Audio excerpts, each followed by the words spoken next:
Hi, my name's Kate Diggle. I recently presented at the recent conference for Centre of Dark Matter, and this recording is a summary of what was shared in terms of practical tools that for those that missed the session. I'll just get straight to it, as this is meant to be a short snapshot so that everyone is on the same page. So we looked at traditional academic hierarchies and contemporary, and it's important to note that while this is about academic hierarchies, there are lots of similarities between many different workplaces, and the systemic changes that can cause a bit of tension in workplaces. So traditionally, more of a top-down authority, a patronage system, or status gained through years on the job, that in traditional hierarchies, those at the top can have lower accountability than those further down the hierarchies, that there might be rigid roles and rigid communication expectations of who you can and can't talk directly with, and that sometimes seniority leads to greater ownership of research or articles, etc., rather than a more collaborative approach. Contemporary academic hierarchies that are starting to emerge is where there is a flatter structure, that there is more transparency around authorship, workload, development pathways, that there is equal accountability throughout all levels in hierarchies, that supervisors take, as part of their role as supervision, interest in and active participation in the career development for ECRs, more collaboration, and that diversity is valued and used to lean into diversity with curiosity. Given that a large amount of us are neurodivergent and that amount of people is growing people who identify as neurodivergent is growing at a significant rate, we went through these areas that can often cause tension. Some of us need really explicit clarity, whereas others are more comfortable with reading through uncertainty, time and relationship with time, timeliness or lack thereof, is a tension point. Autonomy, the need to feel in control, can be a tension point. The need for fairness and justice, similar areas that often come up in this space. Predictability, knowing exactly what's going to happen next and what can be expected. And acceptance that we are all different, that we all have different communication styles and preferences, that none is right or wrong, that they're different. And the answer to all of this is to lean in with curiosity rather than judgment. If, for example, we are someone who really values on time, people being on time, and we're working with someone who has time blindness and is, despite all best efforts, often running late, then rather than to see that as a failing in the person, to lean in and say, hey, I really value timeliness, and I've noticed that you're often, 5-10 minutes late, and that causes discomfort in me. Can we have a chat about that to see if we can find a way that works for both of us. Common generational tensions, and this comes up a lot in all workplaces I work in. You know, that traditionally work was our whole selves or could become our whole selves, whereas younger generations are very much valuing work-life balance and well-being and seeing work as one part of life. That traditionally there was a lot more loyalty to one organisation. Now there is, on the whole, more of a loyalty to personal values and opportunities. Traditionally, the structured hierarchy that we've gone through, whereas moving into a much stronger preference for a more collaborative and flat approach. Formal communication was always the norm, and that is moving more and into less formal, more informal, and sort of leads into traditionally the need for professionalism and privacy and keeping work and life very separate, whereas younger generations are much more open to and wanting to have themselves and others acknowledged for their whole humanness rather than just their work selves. We also in the session covered discussions around cultural differences, you know, another area of diversity that needs to be acknowledged and leaned into with interest, you know. In my culture, this is the norm, so it's confusing for me when that doesn't happen. In my culture, this is the norm, so etc. To go to the survey, we had 28 total participants. The questions, the quality of communication between ECRs and the supervisor at the centre, the range was between 3 and 10. The comfort in advocating for needs, the range was between 2 and 10. And it's important to note that there were high and low scores in both camps. So it wasn't simply, it wasn't as simple as one camp feeling that communication wasn't great, or one camp feeling their comfort in advocating for their needs. Barriers for advocating for needs are again common themes across many workplaces. Hard to know who to talk to for what. People and systems are resistant to change.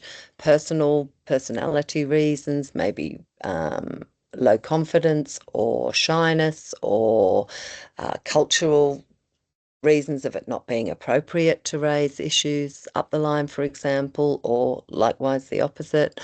Imposter syndrome rife in most workplaces, too much hierarchy, fear of upsetting and causing conflict, having been exposed to overt displays of conflict and not wanting to get involved in that, supervisors being too busy, or the perception that supervisors were not interested. And to the question, what would improve the relationship between supervisors and ECRs? A summary of comments provided here. So easier access would really help. Supervisors actively expressing interests in me as a whole person. Proactive check-ins from supervisors, regular feedback, clearly defined roles, limitations, expectations, responses to emails, and less hierarchy. In terms of the question around positive supervisory experiences, 9 different supervisors were named positively, were named personally, which I think is really encouraging, and why mirroring what's needed, what's already been sort of shared. So the models that we talked about, feedback, continuous feedback, constructive and encouraging feedback is really best practice for creating healthy cultures. A nice simple model to do this is you talk about the situation, so I'll just make one up on the spot. Thank you very much for the work that you contributed to Project X. What I noticed was that you took time to understand the needs and you checked in that the work was on track. The impact was that then what was produced wasn't a big surprise. I felt that it really hit the spot of what we needed. And next steps, I'd love to work with you to encourage a continuing of that type of work. It's really made an impact. And the reason I use a positive example is because we often assume that feedback is negative. And it doesn't, it doesn't need to be. It's how we learn, it's how we grow. And it's not unreasonable for everyone to expect and be open to receiving and giving feedback regularly and often.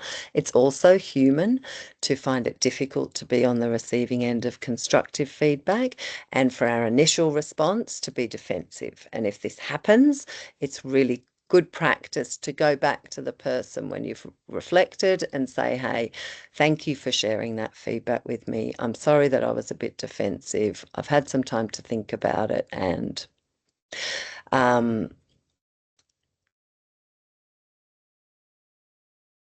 really great practice to try and interrupt that natural defensive mechanism is when someone raises feedback with you, is to get in the habit of saying, thank you very much for raising that with me.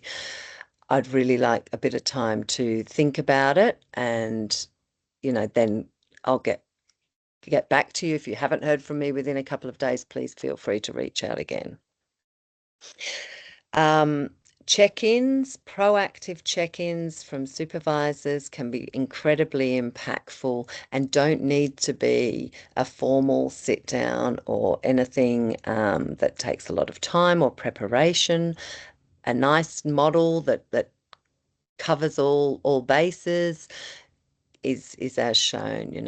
How's everything going in life or at home? How's work going? How can I help? And how are we doing? How's our relationship? And that last bit is the bit that is often missed out and is a really helpful and important thing to include, because that's when both parties get a chance to say, I've noticed that you tend to send me a lot of emails. I'm not very, I get swamped with emails. I'm not very good at replying to them all. I don't mean to ignore you, but, please, if something's important, call or whatever it might be. Or would it be possible for you to save your emails and send one a week? And I can commit to responding to that, whatever it might be. We talked about nonviolent communication, which is really a great model in order for us to both express what we need, but we also be able to listen and respond and demonstrate empathy to what people are raising with us. Some of the key points are the importance of empathy. And how we demonstrate that. And empathy is just really demonstrating that we have an understanding of what another person's experience could be. And also that all of our behavior is a communication of our needs. It's all our behavior is an attempt to get our needs met. When our needs are being met, we feel good. When they're not being met, we struggle, and our behavior can become problematic as a result of that.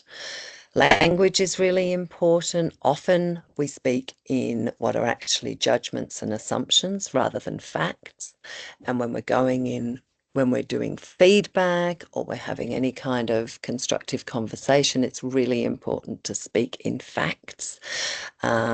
What's listed here are all judgments, but we often use them as if they are facts. And so it's important, if we have decided that someone is rude, for example, to go, okay, what are the facts that have led to this conclusion? So sometimes it could be interrupting, it could be not saying please and thank you, it could be speaking over people, it could be speaking in a loud voice. And if we have a conversation with someone and we say something like, I've noticed that you often speak over people when we're having a group discussion, and that gets in the way of me being able to hear from everyone, and it also puts you in a bad light, and I want to share that with you so that you can try and be mindful of that. That is much more helpful information than it's just that you're rude. It gives someone something tangible to go away with, and it's much more respectful. So communicating our needs is not it's not easy for many of us human beings. So that's important to acknowledge. It's also important that when we're asking for what we need, it is a genuine ask. It's not a demand. That we are able to remain solutions focused, that we're able to hear and understand that some of our needs may not be able to be met, and that we can also hear what the other person's needs may be and enter into some kind of negotiation, So this is the model. If we're raising an issue, we share our facts, the facts around it. Nice example, I noticed that you didn't respond to my recent request, that we share how we feel about that. I felt really confused and ignored, and then specifically asking for what you need. Could we make a time to discuss this? So it's a request, it's not a demand. I need you to reply to my request from now on. That's not nonviolent communication. That's when we're sort of getting demanding and putting ourselves above the other. When we're responding, we're thanking and we're clarifying. So clarifying is just to make sure that we actually understand exactly what we mean. Thank you for raising this. Can I just check this was about the request for? So we're on the same page. Acknowledging the feeling without the need to defend or explain. This is much easier often to say than to do. I can see how you'd feel confused and ignored is really impactful. We're really validating how people feel. It's really, really important. And just because we're validating that someone would feel confused and ignored, that's not saying I take responsibility for you feeling confused or ignored. And then sharing your needs and feelings with an openness. So I was actually unsure how to respond and admit things get lost in my email. Please contact me on Slack if you're waiting for a response. It's an example of that. So we then had a look at an example ECR charter with a view to get thoughts and opinions from everyone in the room to develop a working agreement. And what we've come up with is a suggestion for what could start the basis of a working agreement specific to the needs of the Centre for Dark Matter.